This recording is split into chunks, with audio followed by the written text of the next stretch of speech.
السلام عليكم ورحمة الله وبركاته.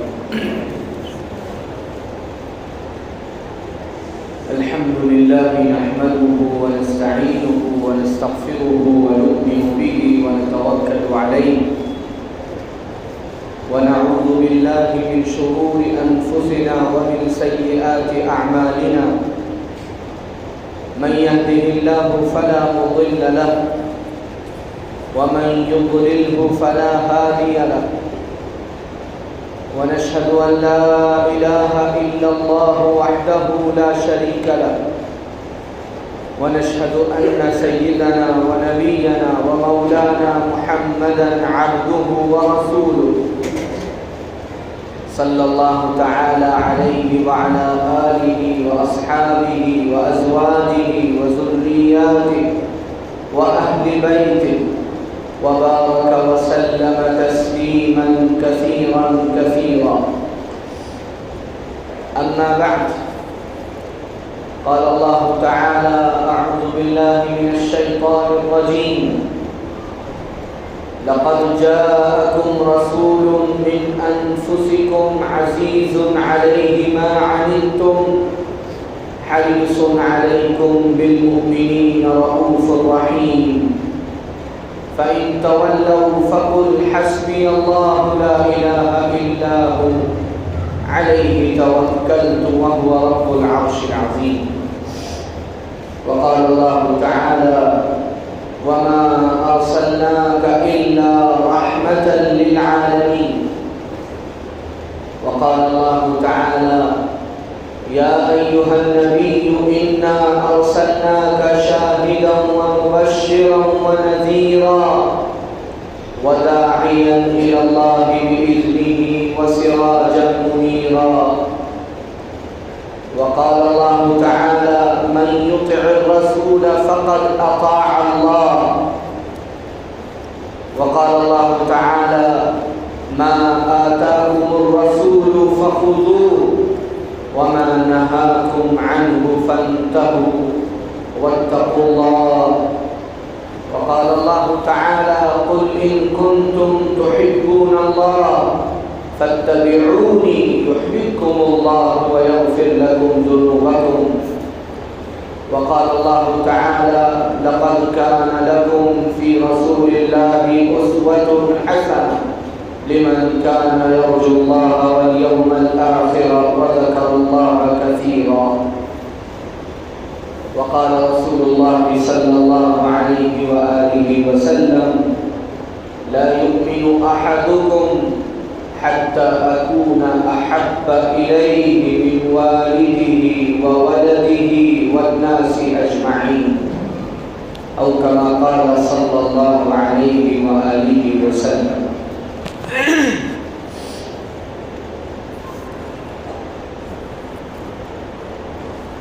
حضرت عیسیٰ علیہ السلام کے آسمانوں پر اٹھائے جانے کے بعد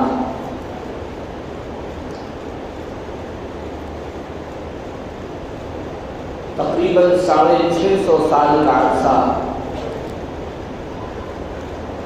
ایسا گزرا ہے جس کو عربی میں فترۃ الوحی کا عرصہ کہا جاتا ہے، وحی کے رکے رہنے کا عرصہ۔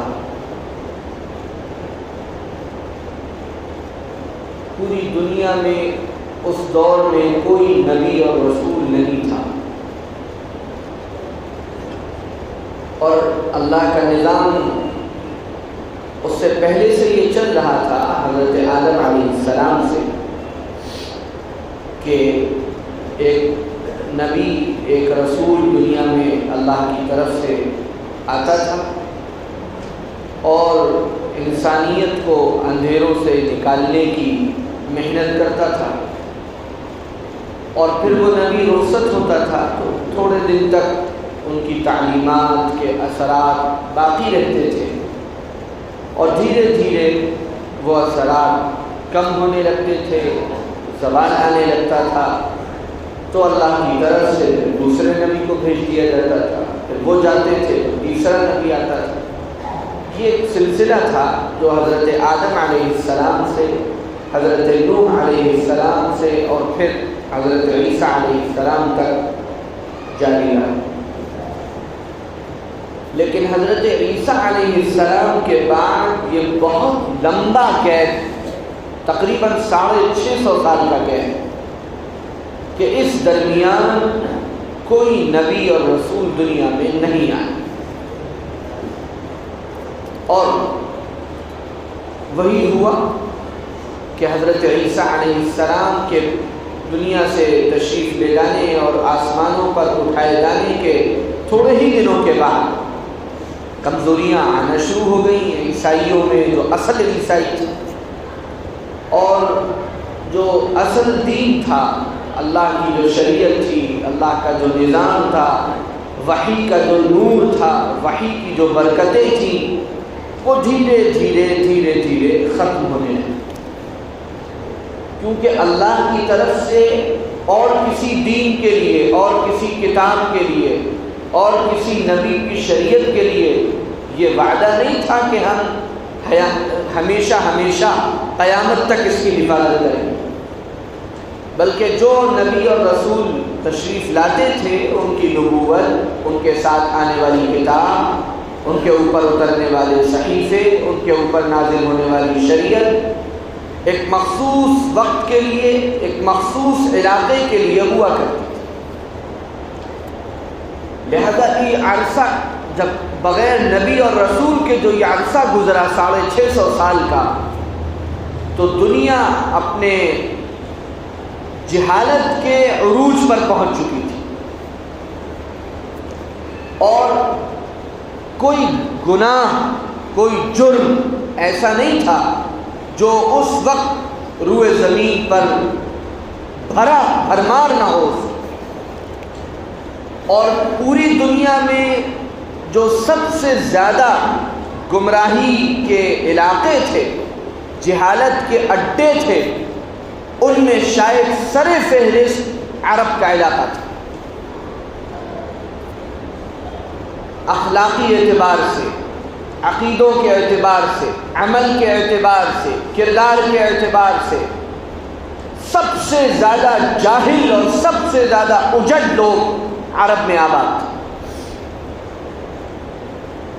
وہ اپنے کو عقیدے ان کے دیکھیے، میں مختصر ان کی جہالتوں کی جھلک عرض کرنا چاہتا ہوں. ان کے عقیدوں کا بگاڑ اس حد تک تھا کہ وہ اپنے کو کہتے تھے ابراہیمی ملت پر عمل پیرا، اور اپنے کو حضرت ابراہیم خلیل اللہ علیہ السلام سے منسوب کرتے تھے. لیکن انہی حضرت ابراہیم نے اللہ کا جو گھر مکہ مکرمہ میں بنایا تھا، خانہ کعبہ، اس گھر میں انہی عرب کے لوگوں نے 360 سے زیادہ یا اس تعداد کے برابر مورتیاں اور بت رکھے ہوئے تھے. جو گھر بنا تھا توحید کے لیے، جو گھر بنا تھا دنیا کے سارے نقشوں سے نظریں ہٹا کر، دنیا کے سارے معبودان باطل سے دور ہو کر ایک اللہ کی عبادت کرنے کے لیے، اپنے رخ کو متوجہ کرنے کے لیے، اسی گھر کو اللہ کے ساتھ شرک کا سب سے بڑا اڈا بنا لیا گیا تھا. یہ ان کے عقیدے کا حال تھا کہ جو توحید کے مرکز میں رہتے تھے، توحید کی سب سے بڑی جو مسجد ہے اور عبادت گاہ ہے، جو اس کے ذمہ دار تھے، متولی تھے، وہی شرک کے سب سے بڑے داعی بنے ہوئے تھے اور شرک کے سب سے بڑے علمبردار تھے. یہاں تک ان کی عقیدے کی حالت پہنچ چکی تھی. قرآن مجید نے جگہ جگہ ان کے اس عقیدے کا تذکرہ کیا ہے کہ تم ایک اللہ کے سوا نہ جانے کس کی عبادت کرتے ہو، ایک اللہ کو چھوڑ کر نہ جانے کہاں کہاں سر جھکاتے ہو. عمل کا یہ حال تھا، قرآن نے بیان کیا، وَمَا كَانَ صَلَاتُهُمْ عِنْدَ الْبَيْتِ إِلَّا مُكَاءً وَتَصْدِيَةً. تمہارے عمل کی حالت یہ ہے کہ تم جس عمل کو نماز کہتے ہو وہ نماز پڑھتے تھے، اور وہ نماز کیا ہوتی تھی؟ قرآن کہتا ہے الا مکاء و تصدیہ، سیٹیاں بجاتے تھے خانہ کعبہ کے پاس اور تالیاں پیٹتے تھے اور اس کو نماز کہا کرتے تھے۔ یہ عمل کی گراوٹ تھی۔ سیٹی بجانے اور تالیاں پیٹنے میں اللہ کی عبادت کا کون سا تصور ہے اور کون سی شریعت کا یہ حکم ہے کہ اللہ کے گھر میں جا کر سیٹیاں بجاؤ اور تالیاں پیٹو اور یہ اللہ کی عبادت ہے؟ اور وہ اپنے اس عمل کو نماز کہا کرتے تھے۔ قرآن نے نقل کیا ہے وَمَا كَانَ صَلَاتُهُمْ، تمہاری جو نماز تھی وہ کیا تھی؟ عند البیت، گھر کے پاس، خانہ کعبہ کے پاس آ کر تم کیا کرتے تھے؟ الا مکاء وتصدیۃ، سیٹیاں بجاتے تھے اور تالیاں پیٹتے تھے۔ یہ تمہارے عمل کا حال تھا۔ یہ میں عرض کر رہا ہوں کہ جب نبوت کا سلسلہ کچھ عرصے کے لیے رکا اور حضرت عیسیٰ علیہ السلام کے بعد 650 سال اللہ نے کوئی نیا نبی اور رسول نہیں بھیجا، تو اس حد تک انسانیت جہالت میں پہنچ چکی تھی۔ اخلاقی اعتبار سے ان کے کیا حالات تھے؟ اخلاقی اعتبار سے ان کے حالات یہ تھے کہ والد کا اگر انتقال ہو جاتا تھا تو اولاد اپنے والد کی بیوی سے نکاح کر لیتی تھی، سوتیلی ماں سے نکاح کر لیتی تھی اولاد، اور اس میں ان کو کوئی حرج محسوس نہیں ہوتا تھا کہ یہ میرے والد کی منکوحہ ہیں اور یہ میرے والد کی بیوہ ہیں۔ ان سے نکاح کر لیتے تھے، ان کے ساتھ ایک شوہر اور بیوی کی طرح زندگی گزارتے تھے۔ یہ اخلاق کا حال تھا۔ شرم اور غیرت اور حیا اتنی مٹ چکی تھی۔ کردار کا حال یہ تھا، قرآن نے بیان کیا وَإِذَا الْمَوْءُودَةُ سُئِلَتْ، اتنا برا کیریکٹر، اتنا برا مزاج، اتنی اخلاقی اور کرداری خرابیاں کہ گھر میں اگر بیٹی آ جاتی تھی تو قرآن نقل کرتا ہے سورۃ 14ویں پارے میں، قرآن سورۃ النحل میں وَإِذَا بُشِّرَ أَحَدُهُم بِالْأُنثىٰ ظَلَّ وَجْهُهُ مُسْوَدًّا وَهُوَ كَظِيمٌ، جب ان کے سامنے یہ بات خوشخبری کے طور پر آتی ہے کہ اللہ نے تمہیں بیٹی عطا فرمائی ہے، ظَلَّ وَجْهُهُ مُسْوَدًّا، تو ان کے چہرے کالے پڑنے لگتے ہیں، وَهُوَ كَظِيمٌ، اور خون کے گھونٹ پینے لگتے ہیں، يَتَوَارَى مِنَ الْقَوْمِ مِنْ سُوءِ مَا بُشِّرَ بِهِ، اپنی قوم سے اس خوشخبری کو چھپانے کی کوشش کرتے ہیں، کسی کو پتہ نہ چلے کہ میرے یہاں بیٹی کی پیدائش ہوئی ہے،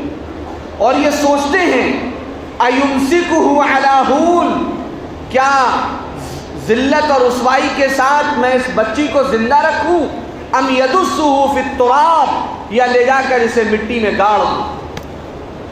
یہ ان کا کیریکٹر ہے، یہ ان کے اخلاق ہیں، یہ ان کی تہذیب ہے، یہ ان کا مزاج ہے۔ آپسی تعلقات کا حال یہ تھا کہ دو لوگ کھڑے ہوئے ہیں، ایک نے کہا کہ میرا گھوڑا اچھا ہے، دوسرے نے کہا کہ نہیں میرا گھوڑا اچھا ہے۔ اس نے کہا تم اپنے گھوڑے کے فضائل بیان کرو، اس نے اپنے گھوڑے کے فضائل بیان کرنا شروع کیے۔ دوسرے نے کہا میں سناتا ہوں، اس نے اپنے بیان کرنا شروع کیے، اور اسی میں بحث و تکرار بڑھی اور تلوار نکلی، اور جب فرد کی تلوار نکلی تو اب ہمارے قبیلے کا آدمی، ہماری برادری کا آدمی صحیح ہو یا غلط ہو، قبیلے کو اسی کے ساتھ رہنا ہے۔ اس نے بتایا کہ میری فلاں قبیلے کے آدمی سے لڑائی ہو گئی ہے، اب دو افراد کی لڑائی ہر حال میں قبیلوں کی اور خاندانوں کی اور برادریوں کی لڑائی بننا ہے، یہ عرب کی جاہلانہ معاشرت کا دستور تھا۔ جہاں یہ ہوا اور اس کے بعد تلواریں دونوں قبیلوں کی نکل آئیں، اور سالوں کے حساب سے، یعنی پیادیوں میں کوئی فرضی قصے نہیں سنا رہا ہوں، سیرت کی کتابوں میں، تاریخ کی کتابوں میں ایسے ہزاروں واقعات بھرے پڑے۔ خون لیتے تھے، پیالی میں خون لے لیتے تھے اور اس میں انگلیاں ڈبو کر قسمیں کھاتے تھے کہ جب تک ہم اپنے آدمی کی توہین کا بدلہ نہیں لے لیں گے، چاہے اس کے لیے ہزاروں جانیں دینی پڑیں یا ہزاروں جانیں لینی پڑیں، اس وقت تک ہم چین سے نہیں بیٹھیں گے، کیونکہ ہمارے آدمی کی انسلٹ ہوئی ہے، اور انسلٹ اس بات پر ہوئی ہے کہ فلاں آدمی نے اس کے گھوڑے کو برا کہہ دیا تھا۔ سالوں کی جنگیں چلتی تھی، کوئی ان جنگوں کو ختم نہیں کر پاتا تھا۔ یہ ہے وہ عرب کا معاشرہ. اتنا بدترین معاشرہ تھا کہ اس وقت دنیا میں 2 سپر پاورز تھیں. ایک ایران کی طاقت تھی، ایک روم کی طاقت تھی. پرشین امپائر اور رومن امپائر جسے کہا جاتا تھا. ان سے بارہا یہ بات کہی گئی کہ آپ لوگ آدھی آدھی دنیا سمیٹے بیٹھے ہیں اور یہ چھوٹا سا جزیرۃ العرب الگ تھلگ پڑا ہوا ہے. نہ یہاں کوئی حکومت ہے، نہ یہاں کسی کا رول ہے، نہ یہاں کسی کی کوئی گورنمنٹ ہے، کوئی قانون، کچھ نہیں ہے. عجیب ان کی زندگیاں ہیں، لوٹتے ہیں، مارتے ہیں، کاٹتے ہیں، لڑتے رہتے ہیں ہر وقت. کوئی آپ ان کو اپنے ساتھ ملائے، ان میں اس میں اپنی گورنمنٹ شروع کرے. تو ساری انٹرنیشنل جو پاورز تھی اس وقت وہ ہاتھ کھڑے کر لیتے تھے کہ ان لوگوں پر حکومت کرنا ہمارے بس کی بات نہیں ہے.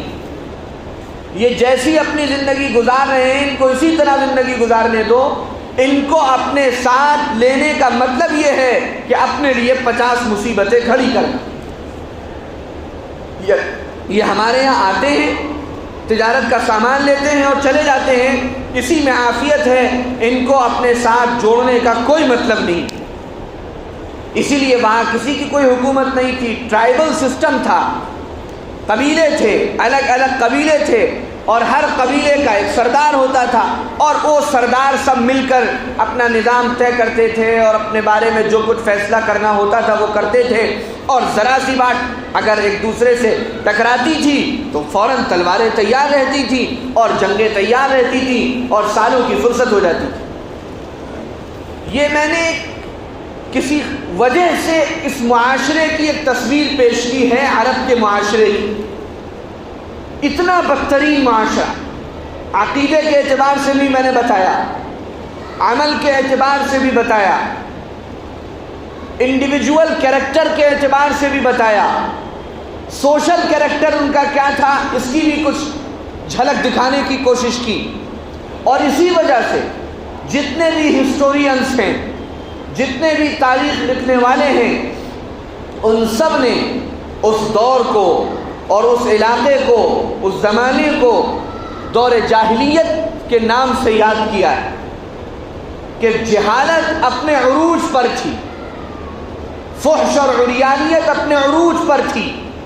عزت کا معیار کوئی اچھے کام نہیں تھے. حدیثوں میں یہ بات ہے کہ اس وقت عرب میں عزت کا جو معیار تھا وہ یہ تھا کہ کس کے گھر میں کتنی پرانی شراب ہے. جس کے گھر میں جتنی زیادہ پرانی شراب ہوگی اس کا مطلب وہ اتنا زیادہ عزت والا ہے. سیر و تفریح ان کی کیسی ہوتی تھی؟ سیر و تفریح اس طرح ہوتی تھی کہ بھئی آج ہمارا تفریح کا موڈ ہے. لیڈرز سارے قبیلوں کے جمع ہیں کہ بھئی آج تفریح ہونی چاہیے. تو تفریح کے لیے میدان سجتے تھے اور جام آتے تھے اور ناچنے والیاں آتی تھیں اور رقص و سرور ہوتا تھا اور جام پیے جاتے تھے. اس کے بعد دل چاہتا تھا کہ بھئی نشانہ لگایا جائے. تو لوگ نشانہ لگاتے ہیں، اپنے لیے کوئی علامت طے کرتے ہیں، اس پیڑ پر مارو، اس لکڑی پر مارو. یا بہت زیادہ شوقین لوگ ہیں تو بھئی شکار کرتے ہیں کہ صاحب فلاں پرندے کا اگر تم شکار یہاں سے کر کے دکھاؤ اور پانی میں دیکھ کر اگر تم آسمان پر اڑتے ہوئے پرندے کو مار کے دکھاؤ تو تمہاری مہارت کو ہم تسلیم کریں. ان کے یہاں سیر و تفریح کا یہ عنوان ہوتا تھا کہ اپنے غلام کو کھڑا کرو. اور کون ہے مہارتی جو اس طرح تیر چلائے کہ غلام کی دائیں آنکھ میں لگے، اور تیر چلتا تھا اور دائیں آنکھ میں لگتا تھا اور اس کے سر کو پھاڑتا ہوا بھیجے سے نکل جاتا تھا تو وہاں قہقہے لگتے تھے، وہاں تالیاں بجتی تھی، وہاں اس کو تفریح سمجھا جاتا تھا. یہ اس معاشرے کی بدتر اور بدترین حالت کی ایک جھلک ہے جو کتابوں میں بہت تفصیل کے ساتھ موجود ہے. اور میں یہ سمجھتا ہوں کہ اللہ کی طرف سے یہ بڑا خاص نظام تھا جو اللہ نے اتنی جہالتوں اور برائیوں کے باوجود ان کو باقی رکھا تھا. اس کی وجہ یہ تھی کہ آگے جو کچھ ہونے والا تھا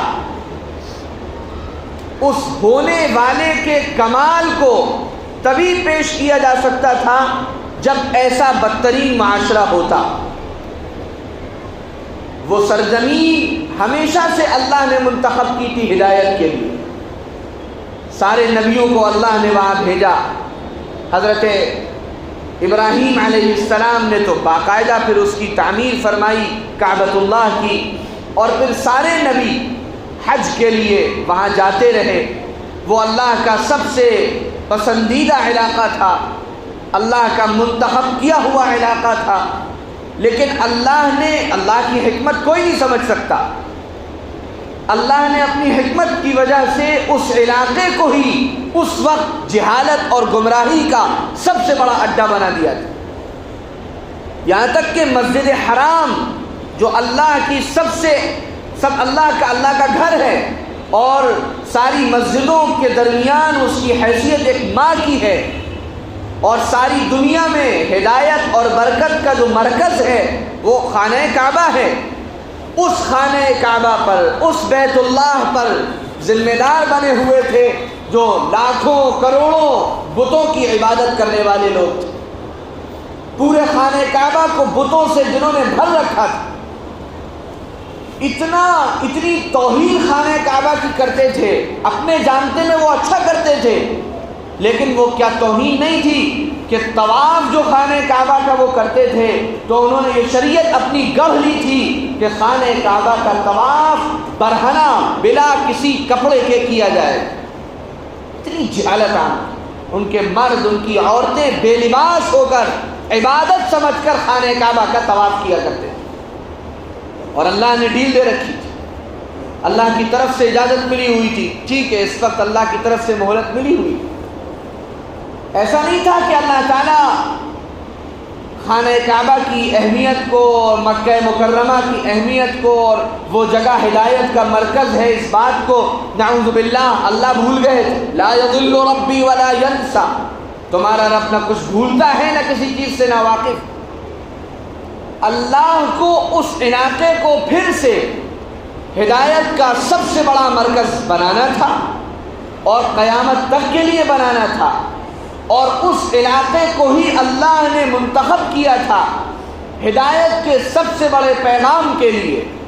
اور ان جہالتوں کے مٹنے کے بعد نور اور روشنی کے عام ہونے کے لیے اسی علاقے کو اللہ نے منتخب کرنا تھا، اسی لیے اللہ نے اسی علاقے کو سب سے زیادہ جہالت کا اڈا بننے دیا تھا۔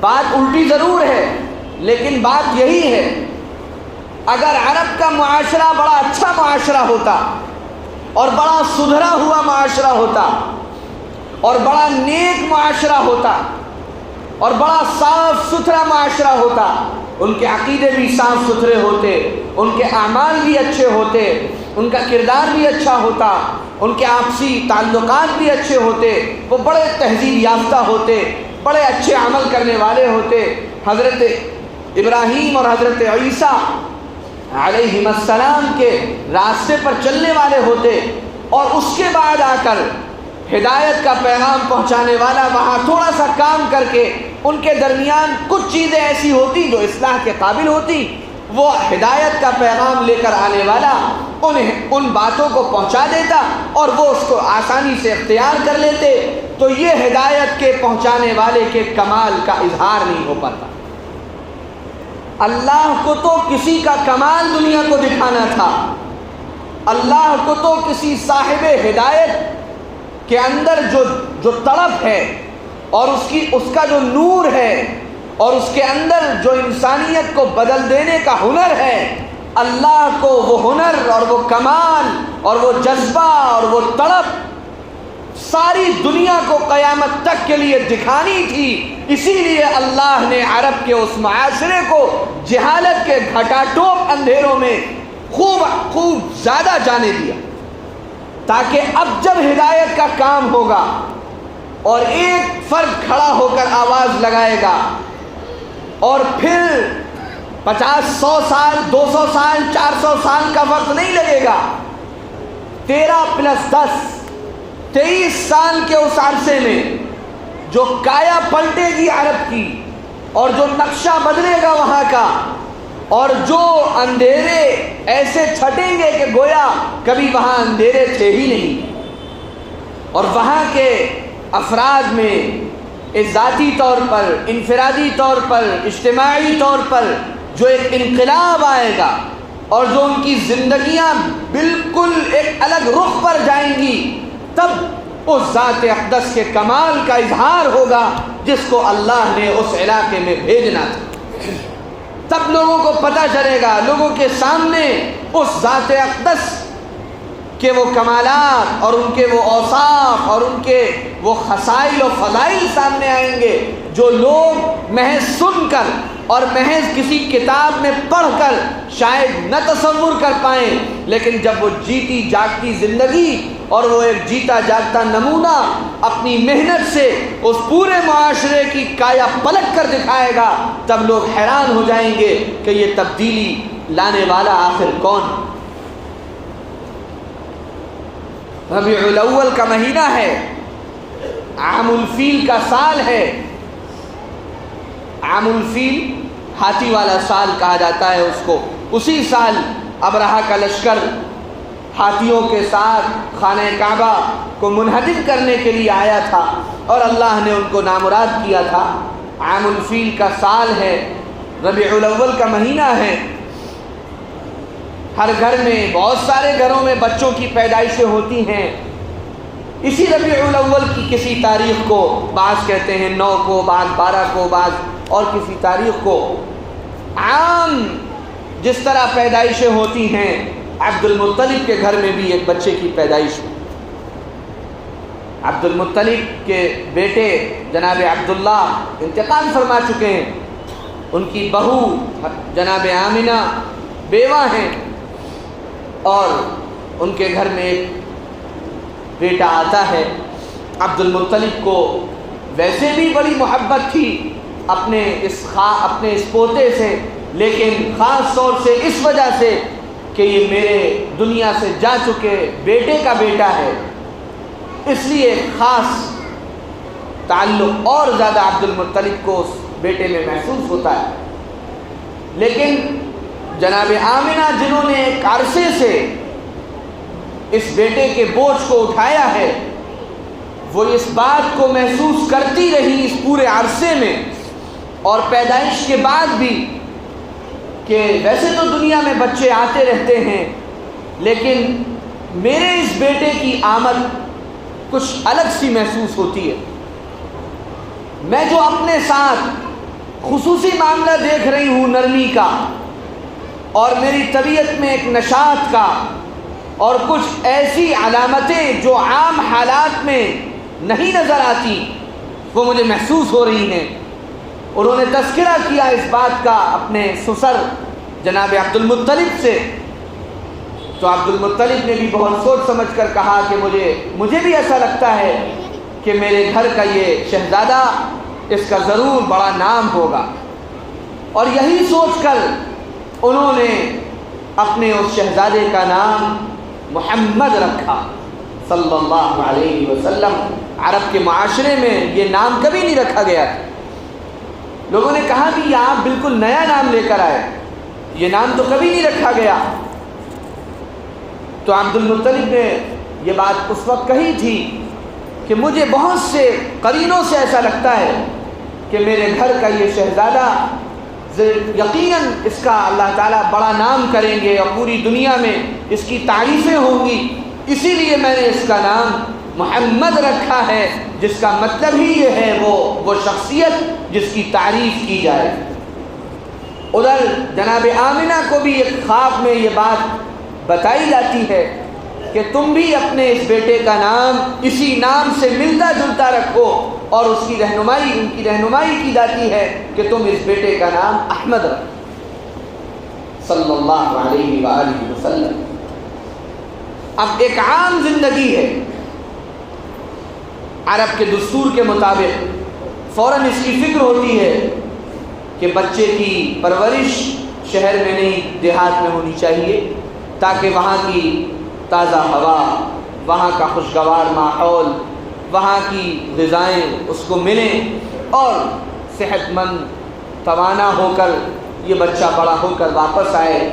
عبد المطلب خاص فکر کرتے ہیں کیونکہ وہ جانتے ہیں کہ میرا یہ شہزادہ یتیم ہے۔ حضرت حلیمہ رضی اللہ تعالی عنہا مکہ مکرمہ تشریف لائی ہوئی تھی کسی بچے کے لیے، لیکن ان کو کوئی بچہ نہیں ملا تھا۔ جاتے جاتے کسی نے کہا کہ حلیمہ، خالی ہاتھ جانے سے بہتر یہ ہے کہ ایک یتیم بچہ ہے، اگر چاہو تو تم اسے لے جا سکتی۔ یتیم بچوں کو لے جانے میں عورتیں ذرا گھبراتی تھیں، اس کی وجہ یہ ہوتی تھی کہ وہاں سے ان کو مال نہ ملنے کی امید ہوتی تھی کہ جب بچہ یتیم ہے، باپ نہیں ہے، تو کہاں اس کو کون اس کا خرچہ دے گا اور کون انعامات دے گا اور کون اکرام کرے گا، اس لیے عورتیں یتیم بچوں کو عام طور سے نہیں لیتی تھیں۔ حلیمہ بھی اسی ارادے سے واپس جا رہی تھی، لیکن جس نے بھی مشورہ دیا وہ بات ان کے دل کو لگ گئی اور انہوں نے کہا کہ ہاں بات ٹھیک ہے، خالی ہاتھ جانے سے بہتر یہی ہے کہ میں اس یتیم بچے کو ہی لے جاؤں۔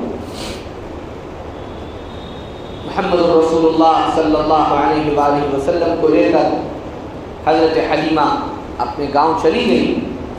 تفصیلی واقعات ہیں، ظاہر ہے اگر میں اس پوری تفصیل کو بیان کروں گا تو ابھی تھوڑی ہی دیر میں وقت مکمل ہو جائے گا، اور جو اصل بات میں عرض کرنا چاہتا ہوں اس کی ابتدا تک بھی نہیں پہنچ پاؤں۔ وہ سیرت آپ سب کے سامنے ہے اور میں گزارش کروں گا کم از کم اس ربیع الاول میں جہاں ہر طرف حضور اکرم صلی اللہ علیہ وآلہ وسلم کا ذکر مبارک ہوتا ہے، اللہ کے لیے کچھ پڑھنے کی عادت پیدا کیجیے۔ بہت اچھی اچھی کتابیں سیرت پر اردو میں، ہندی میں، انگلش میں، دنیا کی ہر زبان میں موجود ہے۔ کیا اتنا بھی ہمارے نبی صلی اللہ علیہ وسلم کا ہم پر حق نہیں ہے کہ ہم ان کی زندگی کو ایک بار پورا پڑھ لیں؟ چھوٹی، درمیانی، بہت طویل، بہت زیادہ طویل، سارے پہلوؤں کا احاطہ کرنے والی، تھوڑے سے پہلو بتانے والی کوئی ایسی ترتیب نہیں ہے جس ترتیب پر سیرت میں لٹریچر موجود نہ ہو۔ بلکہ لکھنے والوں نے تو یہاں تک لکھا ہے کہ قرآن مجید کی تفسیر اور سیرت ان دو موضوعات پر اتنا لکھا گیا ہے کہ ایک انسان پوری زندگی بھی اگر ان موضوعات کو پڑھتا رہے تو شاید وہ مر جائے گا، اس کی عمر پوری ہو جائے گی، لیکن وہ جتنا کچھ اللہ کی توفیق سے لوگوں نے لکھ دیا ہے وہ اس پورے لکھے ہوئے کا احاطہ نہیں کر پائے گا۔ لیکن یہ بھی ایک بہت دکھ کی بات ہے ہمارے معاشرے کی، اور بہت ہی افسوس کا مرحلہ ہے کہ ہمارے معاشرے سے پڑھنے کا تو دستور ہی ختم ہو چکا ہے۔ کوئی کالم باقی ہی نہیں رہا ہے کسی سے معلوم کر لیا جائے الا ماشاء اللہ، جنہیں اللہ توفیق دے دے کہ آپ دن بھر میں کتنے صفحات کا مطالعہ کرتے ہیں، تو عام طور سے جواب زیرو میں آئے گا۔ اللہ کے کلام کو، قرآن پاک کو لوگ پڑھ لیتے ہیں، بہت سے لوگ عبادت کا عمل کرتے ہیں، لیکن قرآن مجید کی تلاوت کے علاوہ قرآن کو سمجھنے کے لیے قرآن کا کوئی ترجمہ پڑھ لے، کوئی حدیث کی کتاب ترجمے کے ساتھ پڑھ لے، سیرت کی کتاب پڑھیں، تاریخ کی کتاب پڑھیں، نیک لوگوں کے حالات پڑھیں، اور دنیا کے اعتبار سے بھی اپنے آپ کو ایک بہترین معاشرے میں چلنے والا بہترین انسان بنانے کے لیے وہ اور بھی بہت سی چیزوں سے واقف ہونے کے لیے پڑھے، تو اس کا تو رواج ہی ختم ہوتا جا رہا ہے۔ جو تھوڑی بہت کسر باقی تھی وہ ماشاءاللہ موبائل نے اور پوری کر دی ہے، جس کے بعد تو اب کوئی گنجائش ہی باقی نہیں رہتی کہ 8-10 صفحے 20 صفحے روزانہ جو ایک مطالعہ ہو سکتا تھا وہ انسان کرے۔ اور اسی کا نتیجہ ہے کہ ہمارے پاس سرسری معلومات تو ہوتی ہیں جس میں سے اکثر باتیں اڑی اڑائی سب ہوتی ہیں، اور کوئی ان کا بیس نہیں ہوتا، کوئی ان کا ریفرنس نہیں ہوتا، کوئی ان کا حوالہ نہیں ہوتا، کوئی ان باتوں میں دم نہیں ہوتا، بس ایک دوسرے سے سنی سنائی باتیں نقل ہوتی رہتی ہیں۔ بنیادی ٹھوس معلومات پر مبنی باتیں ہم میں سے اکثر کے پاس نہیں ہوتی، اور وہ بغیر پڑھے ہوئے حاصل نہیں ہو سکتی۔ جب تک کتابی اللہ نے اللہ نے علم کو خاص طور سے جوڑا ہے قلم اور کتاب کے ساتھ. اللہ نے علم کو خاص طور سے جوڑا ہے پڑھنے اور لکھنے کے ساتھ. یہ عمل علم میں ترقی کا سبب بنتا ہے. جتنے ادارے ہوتے ہیں، جتنے انسٹیٹیوشنز ہوتے ہیں، کتابیں سب میں دی جاتی ہیں. کتابیں سب میں، بچے ہوں یا بڑے ہوں، سب کے پاس کتابیں ہوتی ہیں، کیونکہ کتاب علم کو قید کرنے والی چیز ہے. کتاب کے اندر علم قید ہوتا ہے. جب انسان اس سے گزرتا ہے تو وہ علم کتاب سے اس تک منتقل ہوتا چلا جاتا ہے. اور کوئی بھی کتاب، کوئی بھی چیز انسان پڑھ لے تو ایسا نہیں ہے کہ وہ بیکار اور ضائع ہو جائے. کسی نہ کسی موقع پر وہ پڑھی ہوئی چیز یقیناً اور ضرور بے ضرور اس کے کام آتی ہے. اور پھر جب وہ کسی کتاب کے حوالے سے کوئی بات کہتا ہے تو علمی دنیا میں اس بات کا وزن ہوتا ہے. اور جب کوئی تقریروں کے حوالے سے بات کہتا ہے تو عام لوگوں کے لیے ہو سکتا ہے وہ بات بڑی اہم ہو جائے، لیکن ایک اکیڈمک ماحول میں پڑھے لکھے لوگوں کے درمیان یہ سنی سنائی باتوں کی کوئی علمی حیثیت نہیں ہوا کرتی. اس لیے کم از کم یہ نیت کیجئے کہ سیرت پر، حضور پاک صلی اللہ علیہ وسلم کی سیرت پر اردو میں، ہندی میں، جس زبان میں ہم کو آسانی ہو، بہتر تو یہ ہے کہ اردو میں ہم پڑھیں. وہ ہماری زبان ہے، اس میں ہمارا علم کا اور دین کا سب سے بڑا سرمایہ عربی کے بعد موجود ہے. ہم اس میں پختگی پیدا کر کے سیرت پر کم از کم 1-2 کتابوں کا ضرور مطالعہ کریں، تاکہ اللہ کے رسول صلی اللہ علیہ وسلم کی زندگی کے ان گوشوں سے ہم پوری طرح واقف ہو سکیں. بس آخری بات جو میں عرض کرنا چاہتا ہوں کہ میں نے عرب کا وہ معاشرہ پیش کیا جو عقیدوں کے اعتبار سے، عمل کے اعتبار سے، کردار کے اعتبار سے، اخلاق کے اعتبار سے، آپسی تعلقات کے اعتبار سے جہالت کے ان اندھیروں میں تھا. پھر اللہ کے رسول صلی اللہ علیہ وسلم دنیا میں تشریف لائے، اور پھر جو عرصہ گزرا، میں اس پر ایک لفظ بھی اب اس وقت نہیں کو ایڈ کر سکتا وقت کی قلت کی وجہ سے.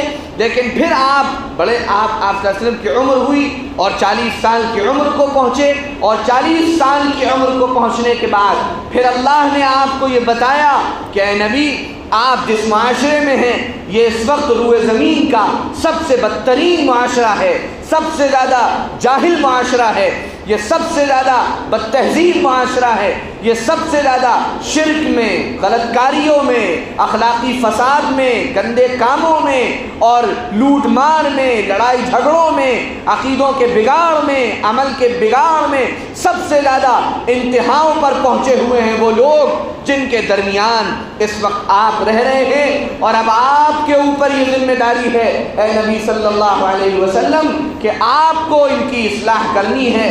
اللہ نے آپ کو منتخب کیا ہے، اللہ نے آپ کو چنا ہے، اللہ نے آپ کو اسی لیے بھیجا ہے کہ آپ دنیا میں جا کر ان کے درمیان ایک تبدیلی پیدا کر دیں، ان کی زندگیوں کا رخ بدل دیں.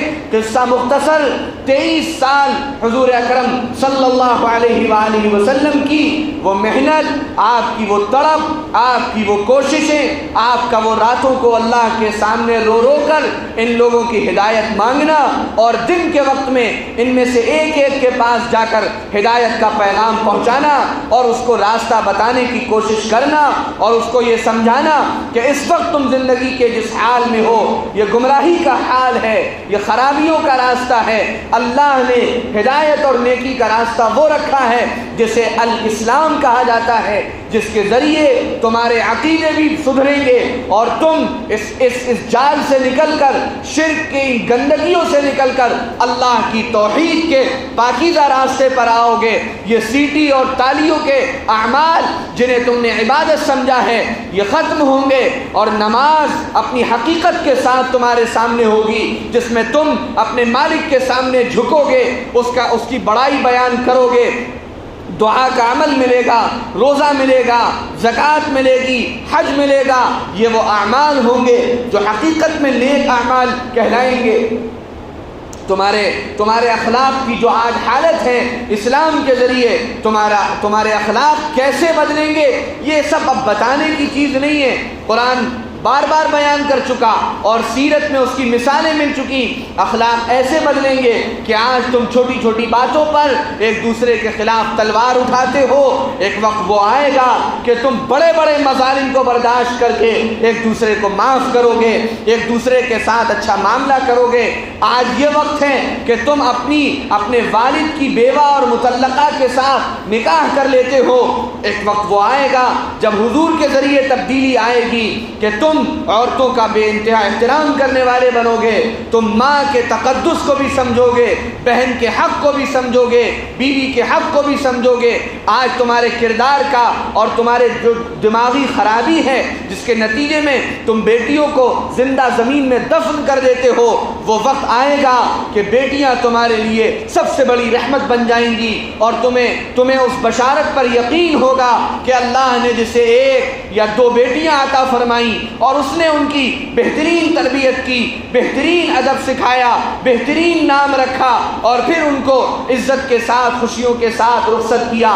حضور اکرم صلی اللہ علیہ وسلم نے فرمایا تھا وہ شخص قیامت میں جنت میں میرے ساتھ اس طرح ہوگا جس طرح یہ دو انگلیاں ایک ساتھ ہیں. یہ تبدیلیاں تم میں آئیں گی. یہ راستہ جب آپ کو دیا گیا اور جب یہ کام آپ پر ڈالا گیا اور جب یہ ذمہ داری آپ کو اللہ نے عطا فرمائی تو دنیا گواہ ہے، تاریخ کی کتابیں بھری پڑی ہیں. یہ مشن آسان نہیں تھا، یہ کام آسان نہیں تھا، بہت پاپڑ اس راستے میں بیلنے پڑے، تکلیفوں کی ساری انتہائیں برداشت کرنی پڑی. کون سا وہ ظلم تھا، کون سی وہ تکلیف تھی، کون سی وہ ایذا تھی، کون سا وہ درد تھا جو محمد الرسول اللہ صلی اللہ علیہ وآلہ وسلم کو اور آپ کے ساتھیوں کو نہیں دیا گیا. بہتوں کو شہید بھی کیا گیا، پھانسیوں پر بھی لٹکایا گیا، قید بھی کیا گیا اور عورتوں کو بیوہ اور بچوں کو یتیم بھی کیا گیا، گھر سے بھی نکالا گیا، وطن چھوڑنے پر بھی مجبور کیا گیا. یہ سارے حالات 13 سال تک ہوتے رہے. پھر مدینہ میں آ کر اندر کے منافقوں نے کمر توڑنے کی پوری کوشش کر ڈالی، باہر سے جنگیں مسلط کی گئی. یہ 23 سال کا عرصہ جب گزرا مشقتوں کے ساتھ، تکلیفوں کے ساتھ، ایذا برداشت کرتے کرتے اور اپنی دھن پر، اپنے کام پر استقامت کے ساتھ لگ کر، تو پھر 23 سال کے بعد جو معاشرہ سامنے آیا ہے اور جو لوگ سامنے آئے ہیں، کوئی یقین نہیں کر سکتا تھا کہ یہ 23 سال پہلے والے لوگ ہیں. 23 سال پہلے حضرت عمر کے بارے میں آتا ہے کہ بہت سے لوگ جب اپنی بیٹیوں کو زندہ زمین میں دفن کرنے میں گھبراتے تھے تو حضرت عمر کی مدد دیا کرتے تھے. 23 سال کے بعد وہ عمر ایسا بدلے ہیں کہ جب ان کی حکومت آئی اور ان کی حکومت میں ایک کتا باڑ کی وجہ سے مر گیا تو عمر پھوٹ پھوٹ کر رونے لگے کہ اگر قیامت میں اللہ نے مجھ سے پوچھ لیا کہ تم ذمہ دار تھے، تمہارے دور حکومت میں کس طرح ایک کتا مارا گیا، میں اللہ کو کیا جواب دوں گا. ایک ایسا انقلاب دنیا نے دیکھا، ایک ایسی تبدیلی دنیا نے دیکھی جو اعتراف ہے صرف مسلمانوں کا نہیں، دنیا میں جتنے بھی انصاف پسند لکھنے والے رائٹرز اور ہسٹورینز گزرے ہیں، کوئی ایک بھی ایسا نہیں ہے جس نے کھل کر اس نے 50 اعتراضات محمد الرسول اللہ کی ذاتی زندگی پر نعوذ باللہ کیے ہو، لیکن سب اعتراف کر کے گئے اور لکھ کر گئے اور کتابوں میں وہ اعترافات درج ہیں کہ دنیا میں جیسی تبدیلی 23 سال میں بغیر خون خرابے کے محمد الرسول اللہ نے لائی ہے، ایسی تبدیلی نہ ان سے پہلے کبھی آئی اور نہ شاید دنیا کے حالات ایسے ہیں کہ آئندہ کبھی آ سکتی ہے. وہ نمونہ ہے ہمارے لیے. لقد کان لکم فی رسول اللہ اسوۃ حسنہ، یہ ایک جھلک ہے محمد الرسول اللہ کی اس تبدیلی کی جو آپ نے اس معاشرے میں پیدا کی تھی. ظاہر ہے یہ موضوع تو ایسا ہے کہ گھنٹوں کا بیان بھی اس پر ناکافی ہو. ہم بولتے چلے جائیں اور سنتے چلے جائیں اور تشفی نہیں ہو سکتی. ہر پہلو محمد الرسول اللہ صلی اللہ علیہ وآلہ وسلم کی زندگی کا ایسا ہے جو سورج سے زیادہ روشن اور چمکدار ہے اور جس کی ٹھنڈک انسانوں کے دلوں کو ایسی راحت پہنچاتی ہے جس کا تصور بھی انسان نہیں کر سکتا. اس مہینے میں اللہ اپنے فضل و کرم سے ہم سب کو حضور اکرم صلی اللہ علیہ وسلم کے ذریعے جو تبدیلی آئی اور آپ کو اللہ نے جس طرح اسوہ اور نمونہ بنایا اس کو پڑھ کر سن کر سیکھ کر سمجھ کر عمل کرنے کی اللہ تعالیٰ توفیق عطا فرمائے۔ وآخر دعوانا ان الحمد للہ رب العالمین۔